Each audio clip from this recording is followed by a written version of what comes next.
Good morning, everyone. Today's topic is Advanced pdfToolbox Server, or loosely translated, a number of things that I repeatedly get asked about how you can accomplish them in pdfToolbox Server using the hot folder interface, not necessarily the command line integration possibilities, but just using the hot folder interface. And that all of them are things that require a few minutes of explanation, and after that are relatively easy to do yourself. So this webinar will show you how to accomplish these things, not always in detail, but certainly enough so that you can play with these or use them during an integration afterwards. The webinar is supposed to last for about an hour. I'll try to get all the content handled in that time frame. This is the agenda that you should be seeing on your screen. As you can see, we're going to talk about something called checkpoints. Then, while still using the servers, still talk about CLI and how you can use CLI parameters inside of servers. We are going to talk about variables, multiple pre-flight reports or multiple forms of the same pre-flight report, and then everything else that you can't do with profiles and how you do that with pdfToolbox Server. That's perhaps, this last point is perhaps the most common question we get in support when questions are about pdfToolbox Server. So things like save as image or save as EPS, for example, how can you efficiently set these up inside of a hot folder environment? We'll touch on that as well. First thing, checkpoint. This is something that has been in pdfToolbox Server for a while, but it's something that I noticed not a lot of people know about or use, and it is a cool feature, so I wanted to at least spend 2 minutes on this in here. Checkpoint is a feature that is built into pdfToolbox Server and pdfToolbox Desktop. As you should know by now, pdfToolbox Desktop acts as the user interface for pdfToolbox Server. Checkpoint really is the feature that makes the desktop behave as a client to pdfToolbox Server, if you want. And it's a way to manually intervene in automated workflows. If your workflow generates bad files or suspicious files, in other words, if you do pre-flight and there is a pre-flight error or there are pre-flight warnings, then the checkpoint lets you manually look at these files and handle them in that automated workflow. So how does that work? Well, normally when you run pdfToolbox Server and you set up a hot folder workflow, you have an input folder and you have multiple output folders. And I have depicted here the easiest use case if you want. I have an input folder and either my files are good or they're bad. If they're good, they go to the success folder. If they're bad, they end up in the error folder. That's the easiest way you can set up an automated pre-flight workflow. Well, the checkpoint changes that workflow in the sense that any file, when you enable the checkpoint, files that are covered will go into a holding area. And it's only after a pdfToolbox Desktop is used to look at these files and make a decision that they will be moved to the success output folder and success error, or the error output folder. So from an automation point of view, the workflow remains identical. I have the same input folder, I have the same success folder, I have the same error folder. And files are still dropped in the input folder, and at some point they still end up in one of those output folders. That doesn't change. What does change is that for certain files, they will first be held in that intermediate folder, and it requires a manual intervention to release them to the output. How does that work? If you've seen these webinars before, you should know that I like doing demos much better than giving presentations.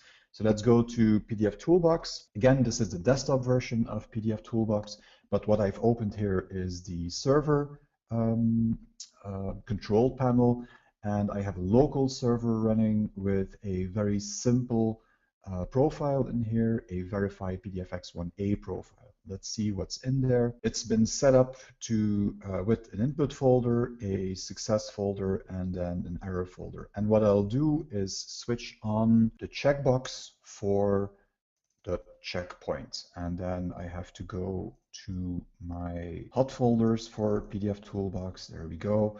And I created hot folders with the turbo setting, so all subfolders of this verify pdfX1A folder. So the only change I've done with regards to this job, this hot folder setup, is that I specified send to checkpoint if the file causes an error message. And of course, I have the same setting on warning, I have the same setting on info, and I have the same setting on success. So you can choose to enable that checkpoint in either of the different output conditions, output folders that you have in PitSub server. In this case, I've only done it for send to error folder, and I've called it not good pdfX1A. Cancel that, start that hot folder. Well, actually, I shouldn't have canceled it. I switched it on. There we go.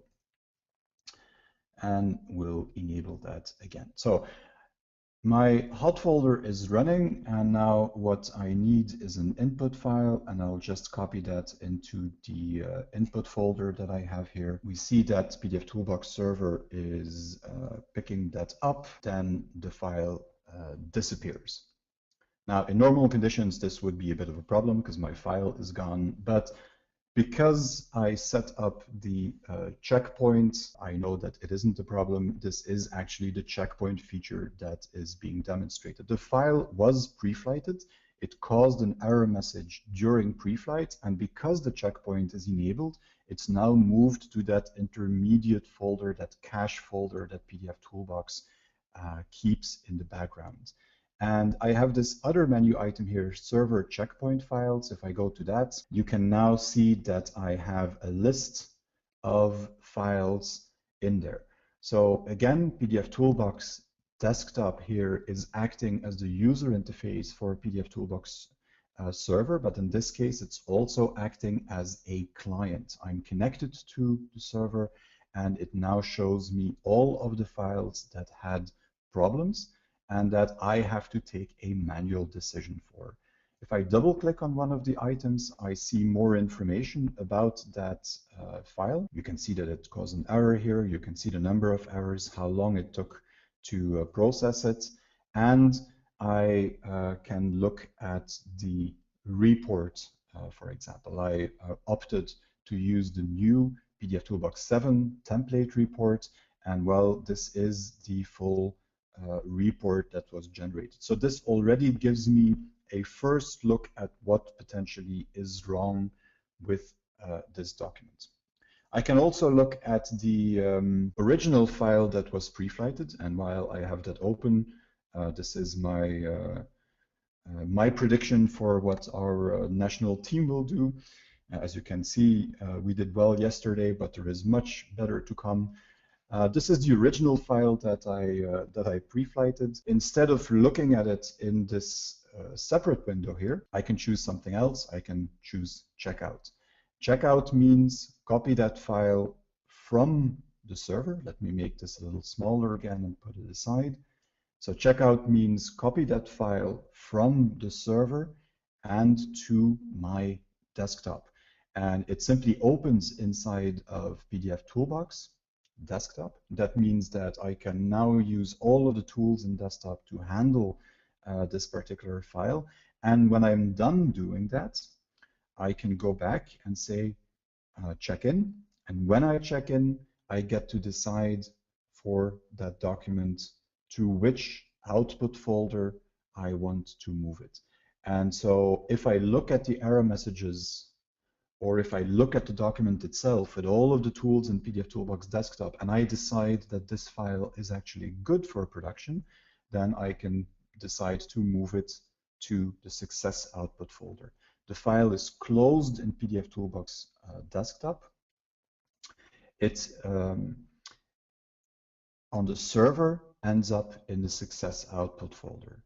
And so what we saw is that the file was kept during that whole period in that cache folder. It didn't appear in any of the output folders, but once I make that decision in pdfToolbox desktop that the file is good and should be sent to the success folder, pdfToolbox server will automatically move it out into the success folder. Short summary, checkpoint is a way to enable manual intervention in an otherwise automated workflow. You can enable it on a job by job basis, so on a hot folder setup by hot folder setup basis. And you can even enable it for different output conditions in a certain hot folder. So I could switch on, as I've done here, the checkpoint for the error folder, but leave it off and have a completely automated workflow in all other cases. That's the first thing I wanted to show. Let me stop that hot folder again and close the checkpoint user interface, and then we go back to the presentation for a second. So checkpoints as the first thing. There is much more, however. One of the very frequent questions that we get is how can I still use the hot folder user interface, so that user interface that I just used to enable that checkpoint, but how can I change the behavior of the pre-flight? How can I modify what happens? And a very common request is, for example, how can I generate pre-flight reports in a different language than the default language for pdfToolbox server? My setup is in English. So by default, reports will be generated in English. The question is, can I change that? And the answer, of course, is yes. How do you do that? And let me go back to pdfToolbox. That's the easiest way to show. I have these hot folder setups. I'll use the same one as I used before. So I do edit job and have all of the parameters for that hot folder. Let me go back to the error folder and disable checkpoint. And then the field at the very bottom is the one I want to draw your attention to in this case. It's called additional CLI parameters. In case you don't know, CLI stands for a command line interface. It's the way to address pdfToolbox, the pdfToolbox engine from scripting languages and so on. Well, you can pass additional command line parameters simply by typing in this box. And in the example where I wanted to get a different language for the reports, for example, I could say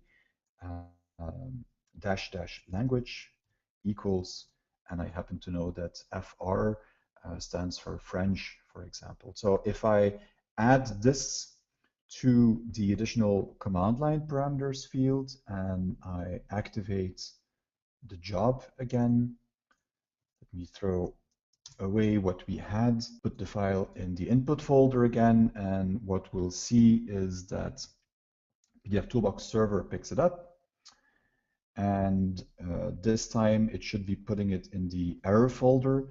We disabled the checkpoint, so now it goes straight into the error folder, and in that error folder I end up with the file that was processed and with the report. And if I open up the report, you can see that I now get everything in French. And the same technique would, of course, work for German and all other languages that are supported by pdfToolbox. The only question is knowing what exactly the language code is that you have to use. And of course, you have to know, you go back here into edit, what you have to know is what are these parameters that you can use to modify the behavior of pdfToolbox server. Now, there are two ways to do this. I'll tell you about it in a very concise way. There is a webinar that talks about the CLI that will give a little bit more information. But what you can do is go to the installation folder for pdfToolbox, that has a folder called CLI in it, and in there you have a documents folder. And this file, Calas pdfToolbox CLI, actually gives you the documentation for the command line version of pdfToolbox, and that one contains all information about all of these parameters that you can use. So that's one way to do it. If you feel comfortable with using a command line, and it's really not difficult in this case, let me show you the easiest way to do this. So I can go back to this command line folder, simply drag pdfToolbox, which is the command line library if you want, and drag that onto my terminal window and say help. And then it will give me a long overview of all these parameters as well. So the same information that you find in the manual for the command line interface can also be found in here. For example, the -- language parameter that I've used in the example to get a French pre-flight report is one of the parameters that is described here.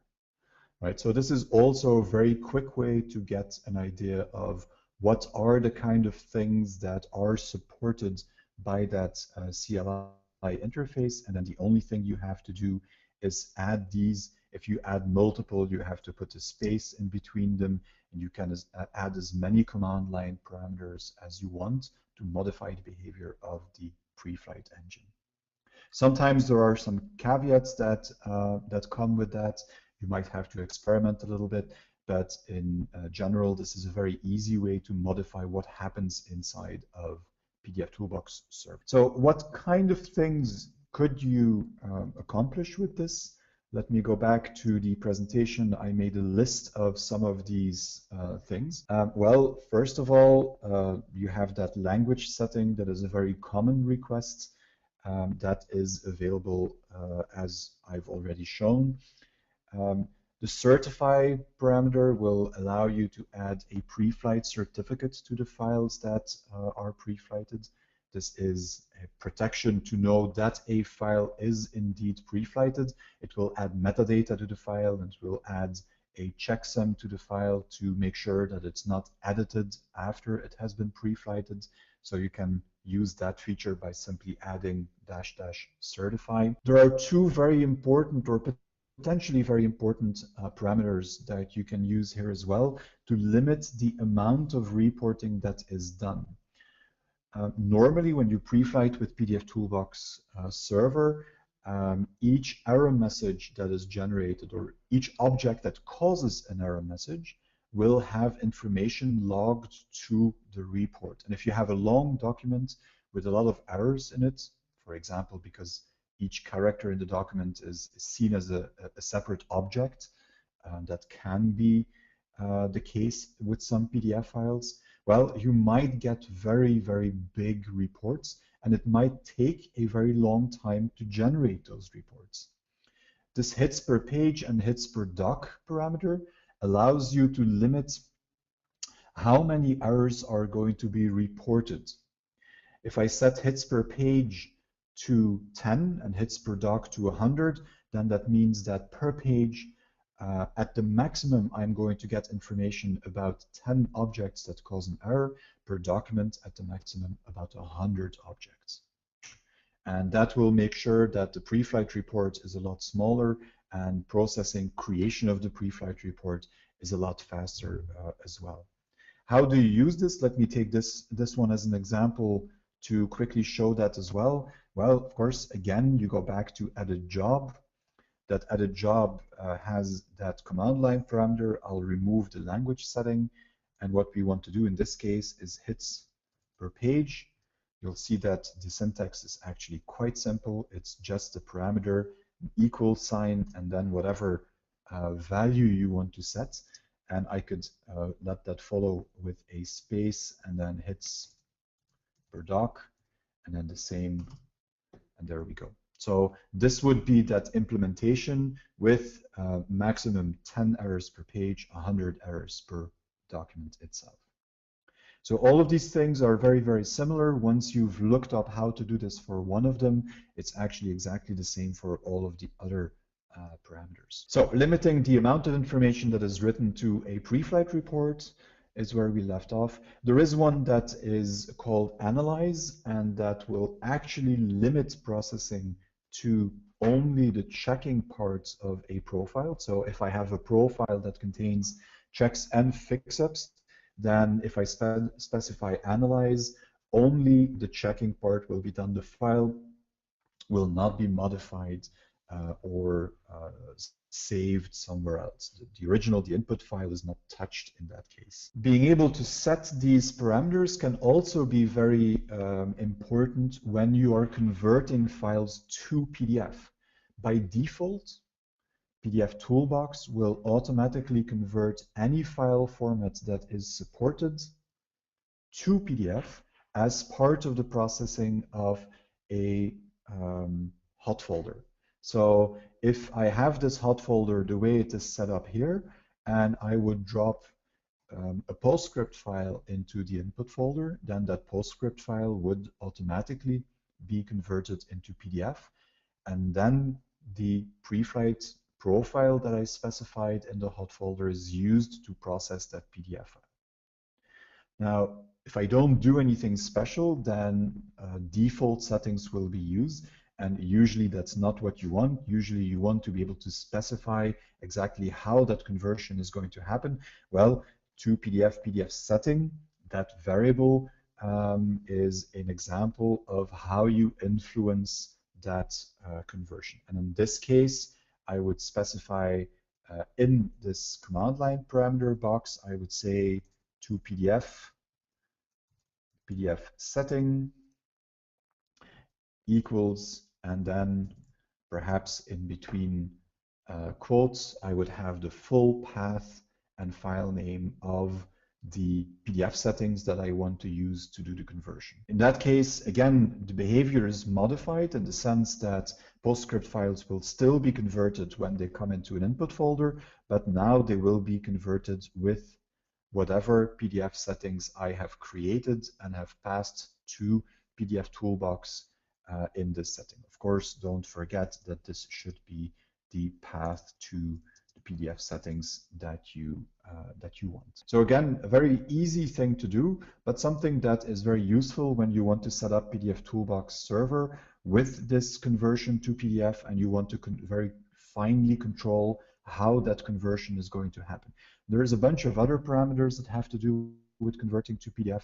So if you are interested in that, have a look at the documentation or that help trick that I showed you, and you'll see all of them described in there. And then the last point deserves a little bit of more explanation.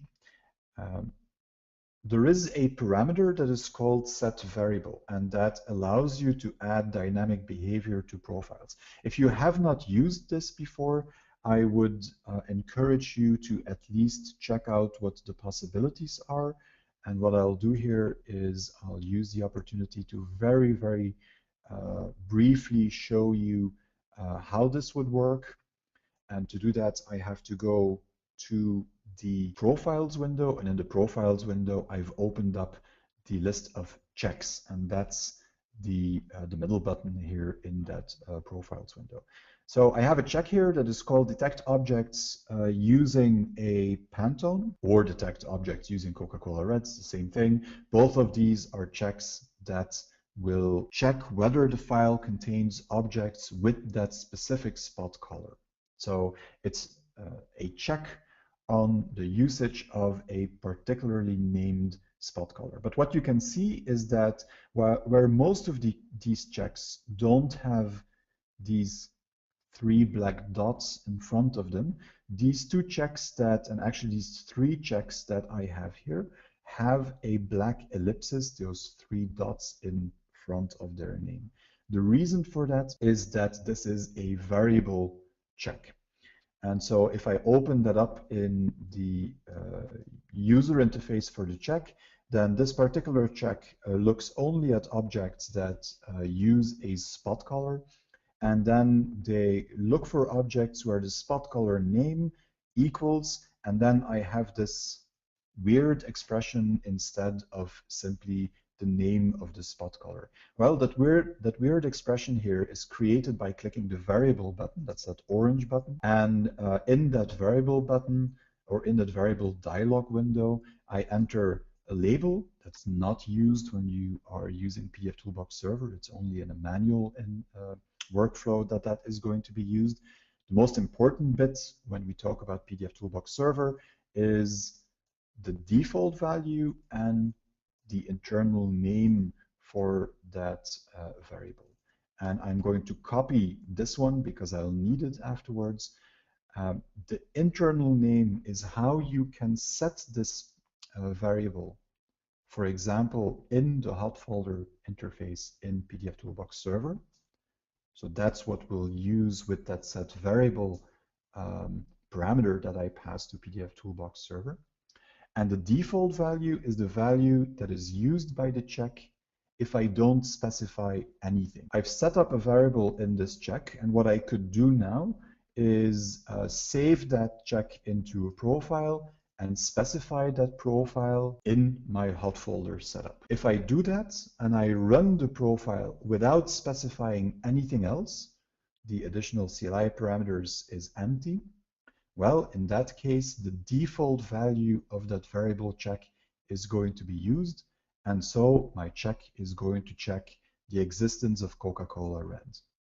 But with those additional command line parameters that we're talking about, I can now say set variable equals, and then what I need is the, if you forget what exactly it is, again, we can go back to this help interface, and that will have set variable somewhere. I just want to show you where it is. Oh, here, there we go.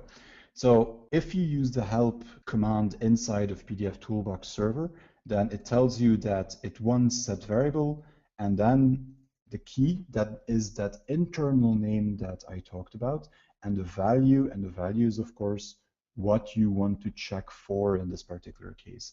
You also see an example set variable, so you could simply copy that one if you want to put it in, but I just wanted to show you how that is written. It's dash dash set variable, the equal sign, that key, that is why I, oh, it automatically copied it for me. So spot color name, a colon, and then the name you want to use for that variable, and in my case, that's Pepsi Blue. There we go. So in any case or in any place where you can specify a variable in a profile, that is either in the parameters of a check or a fix-up, or to determine whether or not a particular check or fix-up should be run, in any place where you specify these variables, you'll have to give them a unique name. That unique name is the name that you'll mention here, and you can use as many of these set variable parameters to pass a new value into that check or into that fix-up, or you can set this to 0 or 1 if this is a variable that controls whether a check or fix is going to be run or not. This is one of the ways you can actually influence how a profile is going to be run. This time, not simply by setting a command line switch that tells pdfToolbox to do something different. No, in this case, by creating a variable profile first and then specifying for each hot folder what the value would be that is passed in. To give you an example of where this would be useful, I could create a variant of this PDFX1A profile where I not only check whether the file is PDFXA compliant, PDFX1A compliant in this case, but where I also want to check what the page format is for the file. And I could set up a job or a hot folder for full page ads, for example. I could set up another hot folder for half page ads. Those two hot folders would normally use the same profile. The only exception, the only difference is the fact that you want to check for the size of a full page ad or a half page ad. And those are different, of course. Well, I could make a variable profile that is completely static for the most part, but only in the check for the trim size, I put in variables that check what exactly the width and the height of the trim is. And then in these two different setups, I use set variable to pass in the exact values I want to check against. So that's just one example of where that variable system could be used. It is actually quite easy to start using variables in a profile. You first make the static profile, and then you look at which checks do you want to be able to modify. You put the variables in there, and then you put also those variables in the additional command line section in pdfToolbox. So that was the variable bit, and in a more general, the way to modify the behavior of the pdfToolbox Preflight engine using additional CLI parameters. Another question we very regularly get, and that is also very easy to do, is can I get more than one Preflight report when I preflight with pdfToolbox server? Normally what happens is what the drawing here does. There is a file that enters in the input folder. That file is then preflighted by pdfToolbox with a particular profile, and it generates a preflight report. And you know that you have a choice between the old PDF format, there is this new template format, there is XML you can generate, there is HTML or text reports that you can generate. So you have a choice between what the format is that you want. But if we look at how we can configure pdfToolbox server, a hot folder setup only allows you to select one specific report format. So if I need this new template report because I want to email that to my users, then I have no way in the user interface to also request an XML report that would allow me to do further integration. And that's exactly what we want to accomplish. So instead of generating one report, the question is, how can I do preflight once, but still get 3 different versions, or however many versions of the report that I need in my work. And the trick is actually, again, to use these additional command line parameters. So if we want to look at how this works, we simply have to go to that setup in pdfToolbox, the setup window for my job, and I have to put in a command line parameter. And in this case, I will say report and then equals. And then again, in the documentation or using that help function that I showed you in the command line interface, you can find out exactly what you have to specify here. What I'll do is simply say XML, comma, always. And what that says is generate me an XML report and always generate it. So whether or not there is an error or success or warning, whatever the outcome of the preflight is, I always want that XML report. Let me just save that for a second, and we'll do the same thing, throw away what we have here, and I'll copy that file back into the input folder. And then if we start the hot folder, pdfToolbox server will pick that file up and it will generate some reports for us. So what do I get in this case? I get this nice template report that we already saw before. It's back to English because I removed that language CLI parameter, of course. But now it also generated an XML file, and that XML file contains the exact same information. Here you have all of the information about the errors that happened for that particular document.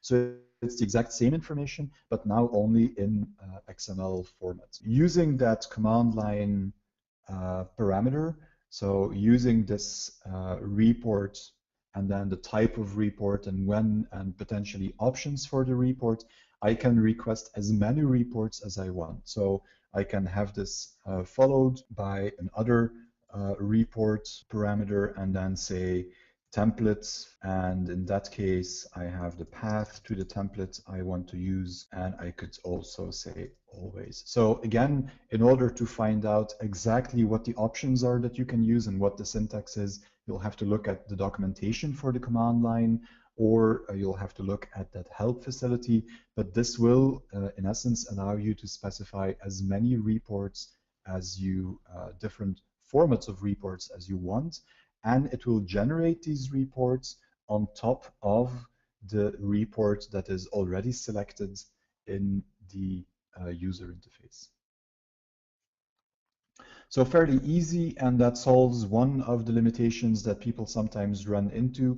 You don't have to do a real scripted integration with the command line. If this is the only thing you want to do, you can simply enable these additional reports in the UI for pdfToolbox server in that job window. That leaves us with one last topic, and it's a relatively important and large topic. It is all of the things that you cannot do in a profile. And again, this is a very, very common thing for people to want to do, and you have multiple ways to fix it. The question is, if I go back to pdfToolbox and I look at the switchboard. In the switchboard, I have a whole range of functionality that I cannot do in a profile. And I'll give you a very easy example. I can go to Documents, that's the button I wanted.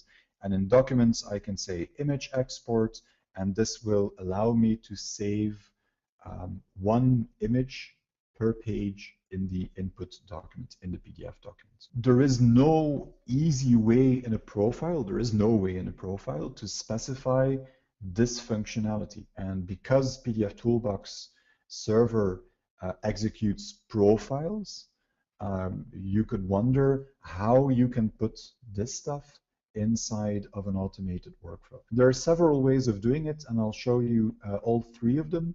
That way you can get an idea of what the limitations or the advantages might be, and you can decide which of those you want to. The first thing is knowing that whatever setup I create here can be saved afterwards as an action. So let's say that I want to generate a JPEG image, and I want that high quality for use on the web. I can choose the color space, but RGB seems to make sense for that. And I can choose either the resolution or pixel width and height. And in this case, I'm going to go for a reasonable resolution for showing this JPEG online. I want smoothing, I want overprint simulation. Once I've set all of that up, I can go into this configuration button and say create new switchboard action. And we'll give this a name that we recognize. So save as JPEG, high quality, and the resolution that we want. You could adjust the description if you want as well. I'm not going to bother with that at the moment. Simply say OK. Then when I go back to that configuration button, you can see that I now have an additional action in the list, save as JPEG, high 96 dpi. I added that. There isn't much I can do with that in here, but actually there is already. To see that, let's go back to the server user interface. I have created something here called Save Images. I'll open that up. This looks like a regular hot folder setup, and it is. But what a few people know is that if I open this menu item, of course you have the list here with all of the profiles that are available on the system. But if I scroll to the very end of the list, or if I would type in this filter area, you'd see that I also have all of the actions that I've created immediately in that list. And so if we look under Save, you can see that the Save as JPEG action that we just created in the switchboard, that is in the list, and I can simply select that action for my hot folder setup.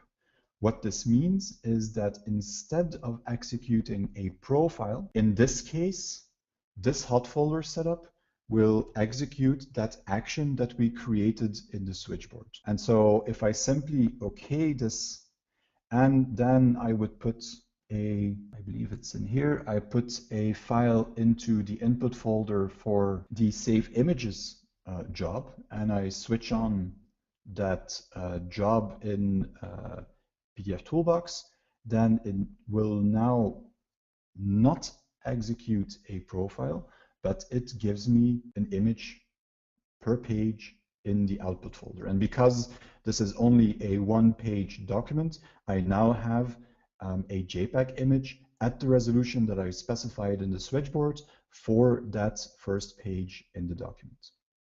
So if there is something in the switchboard that you want to run in an automated way, then you can do that by using that option to say create new switchboard action. And this will work for most of the items that you have in the switchboard. I think that by now, just something like 90% of the items in here allows you to do that, to create that kind of action. For those of you that have already played with actions, more than likely that was in a combination with a process plan. And that is the second way you can automate these kinds of actions inside an automated workflow. I can go to the profile window and I can say create new process plan.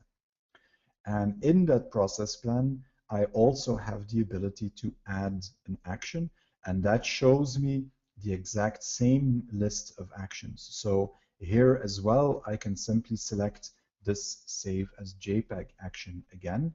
And if I OK that, that will give me a process plan, and I could name that create images. If I'm good, I call it create JPEG images, for example. And simply OKing that gives me that process plan.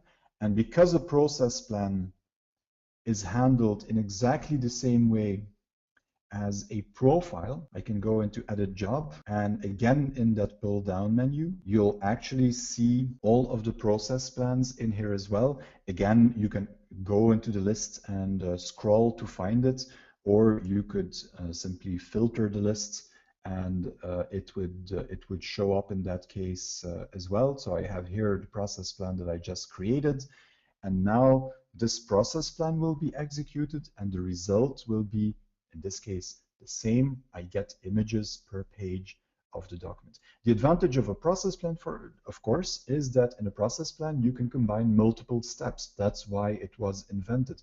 So instead of simply doing the save as image that we did in our example workflow a minute ago, I could go back to my process plan and I could add a number of other actions, or I could, for example, do a number of things to the document before it is converted into an image. So this would give me the opportunity to run a number of fix-ups or to run a profile, and only afterwards run that action that saves images. Which of the two is best to use? Well, it's really up to what kind of workflow you are building. If the only thing you want to do is a quick switchboard action in an automated fashion, the fact that these actions immediately show up inside of the list of profiles in that window, and the fact that you have all of them at the very bottom of the list right there, that's very easy to quickly set something up. But of course, if you want more than that, and if you want to combine several things, then including the action in a process plan with all of the other steps that you want is a good thing and will allow you more flexibility. Now, this is not the only thing that you can do, and you have to be aware that it is also still limited.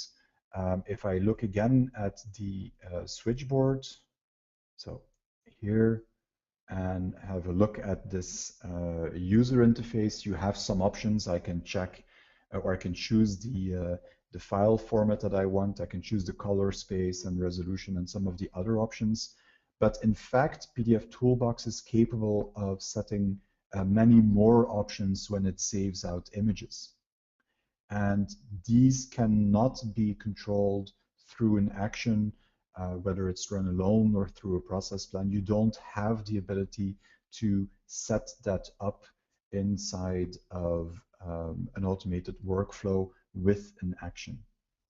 Luckily, you have again that possibility of specifying these additional command line parameters to do that. And again, it will require you to read the command line documentation to figure out exactly how the command should be done. But what you can do is, first of all, go back in the lists, and at the very top, you see no profile, specify a command in additional command line parameters. And that's exactly what we want to do. So I want to select this. And if I would close that window now, I'll get an error message that says at least a profile must be chosen. So you have to do something. In this case, I've told pdfToolbox not to run a profile. And that means that I have to tell it in the additional command line parameter box what I want to do. Now, what do I want to do in this case? Let me go back to this help list, the help that I just showed you, and that's the same with the documentation for the command line. This gives you this very long list of actions that you can run, what is called here command, that you can run in pdfToolbox. And one of them is save as image. So instead of specifying a profile, I can now simply say save as image. And that is the command that I want to run. If I don't specify anything else, I'm already going to get images out of this hot folder again. So I've successfully configured a hot folder that will create images, but because I've only said save as image, and I haven't specified any additional parameters, I'm going to get the default behavior of this command, which probably is not what you want. So at least you should specify something else. And again, pdfToolbox makes it easy to figure out what you can specify. If I run that help command and I tell pdfToolbox that it is about save as image that I want to see more information, then I have here all of the different values that I can use to influence what kind of image is going to be generated. And you can see that some of these come back in the user interface in pdfToolbox. You have the color space that is used, you have the type of image that is generated, resolution, smoothing. So a number of the parameters that you can set in the user interface are available here, but there are many more available in this case than what you have in the user interface. And you can see that, for example, just as a small example, I can here select which part of the page I want to save as an image. And that could be the trim box, for example, or it could be actual coordinates of a rectangle that I want to save. I can play with which profiles are used when I generate these images. I can influence the naming of the images, how many digits are going to be used to represent each page number. So I have a lot more control to do this here, and it is also very easy to use that, because I can simply, again, specify these parameters in the same way. Page box, for example, equals, and then I think it was trim box, but I could verify that I remembered correctly in the help. So I specify as many of these parameters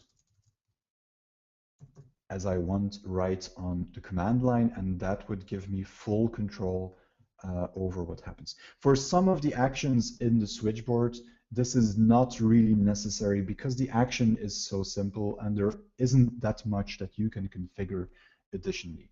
But our experience tells us that for some of the commands, save as image is a very good example, save as EPS or save as PostScript is a very good example. our experience tells us that typically you want more control than what you have inside of an action.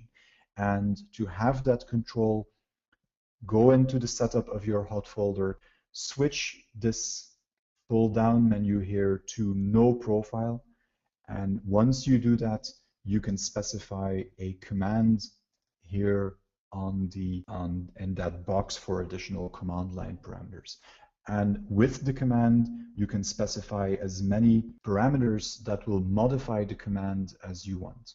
One caveat, one thing to look out for is there are actually commands to convert into PDF. The command is called toPDF. You have it right here. It is not necessary to specify that command in a hot folder setup, because any hot folder that you create with pdfToolbox server will already automatically convert incoming files into PDF if they are supported. You can use the other parameters to influence how the conversion is done.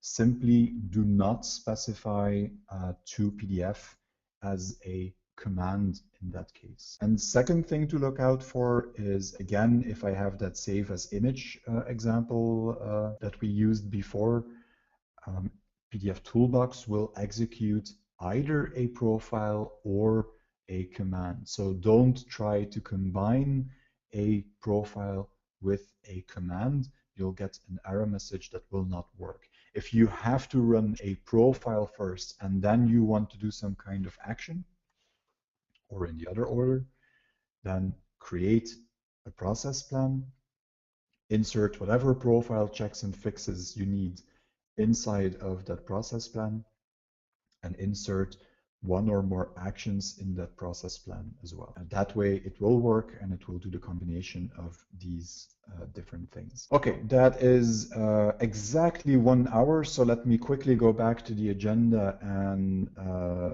recap what we've talked about. First of all, checkpoints in case you want to do manual intervention inside of an automated workflow. Secondly, you have the capability to modify what happens during pre-flight by using these command line parameters. And we talked about setting different language for report generation, certifying the result of a pre-flight, and a number of other things. So this would allow you to modify what happens while running a profile. And you can also do this with variable profiles. If you specify variables inside of a profile, then you can set the actual value that should be used by simply specifying set variable arguments in that additional command line argument box. The same technique, in essence, gives you the ability to generate multiple pre-flight reports, something that anyone who's used the command line knows is possible, but that is actually quite easy to do in a regular pdfToolbox server environment as well. The last thing that we talked about is doing all of these actions that pdfToolbox can run, such as save as image, or saving EPS files, or doing imposition, or doing any of the very useful actions that the server can execute for you. And we talked about executing them just by creating an action and finding that action in the list of profiles in the hot folder setup. They will be at the bottom of that list. We talked about taking that action and including it in a process plan so that it can be run together with other profiles, checks, and fixes. Or we talked about simply using CLI commands directly in that additional command line parameter. For example, the -- save as image command with all of the customization that you have available to the CLI in that. So let me look at the questions. If you have any questions, then now would be a very good time to enter them into the questions box. There are already some questions here. The first one is about, and I'm sorry, but I'm going to have to answer in English on this one. My German is unfortunately not good enough to answer in German. But the question is, if I'm running on a different machine, so if I'm using, let me look at this just a second. I want to go back to pdfToolbox. So if I'm using pdfToolbox desktop and I'm using that to connect with a remote server, so actually the server component is running on a different computer than my desktop component, then are these actions still going to be shown? The answer is yes, but you have to realize which actions are shown. If I'm using the desktop on my Mac and my server is on a Linux machine somewhere, then if I go into the hot folder setup and I say edit job, I'll see the folders as they are set up on the Linux machine, because those are configuration that is done on the Linux machine. But the list of profiles that you have and the list of actions that you have, that list is the list that you have on your Mac. This is the local list with profiles and actions. And when I go in and I select one of these profiles, so I want to do digital printing in color, and I select digital printing, that profile here in pdfToolbox desktop, and then I say OK. What happens is that pdfToolbox desktop will send that profile that lives locally on my machine. It will send that to the remote server that is doing the actual processing. So even though the profile or the process plan or the action may be local on my Mac, once I select it in one of these hot folder setups, it will automatically be sent to pdfToolbox server running on the remote machine. There is nothing you have to do to make that happen. It is completely transparent. One additional remark in that case, it might be so that if you open up a hot folder setup, that instead of simply the name of a profile, you will see the name of the profile, but it will have remote in square brackets in front of it.